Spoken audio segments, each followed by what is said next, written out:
కావాల్సినటువంటి ఆదాయం ఉండదన్నటువంటి ఆలోచనతో రాష్ట్ర ప్రభుత్వం మొత్తాన్ని ఒక ఉమ్మడి కుటుంబం అభివృద్ధి కోసం ఏ రకంగా ప్రణాళికలు చేయాలో అనేటువంటి ప్రణాళిక ఈరోజు చేసుకుంటూ ముందుకు పోతున్నాం. అందుకే మహిళలందరికీ వడ్డీ లేని రుణాలు ఈరోజు రాష్ట్ర వ్యాప్తంగా కూడా మున్సిపాలిటీస్ లో 5,000 కోట్లకు సంబంధించి వడ్డీ లేని రుణాలు పంపిణీ చేసే కార్యక్రమం ఈరోజు రాష్ట్ర వ్యాప్తంగా జరుగుతాం. గతంలో గ్రామీణ ప్రాంతాల్లో ఉన్నటువంటి మహిళలందరికీ వడ్డీ లేని రుణాలను మేము సంవత్సరానికి 20,000 రూపాయలు పంపిణీ చేస్తారనంటే నవ్వాం.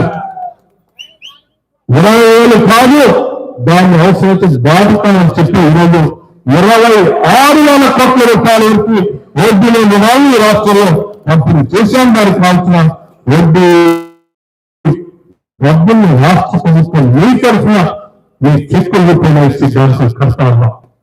ఇక్కడితో 20,000 కోట్ల రూపాయలకు సంబంధించిన వడ్డీని చెల్లించాం. ఈరోజు మరో 21,000 కోట్లకు సంబంధించిన వడ్డీని చెల్లించాం.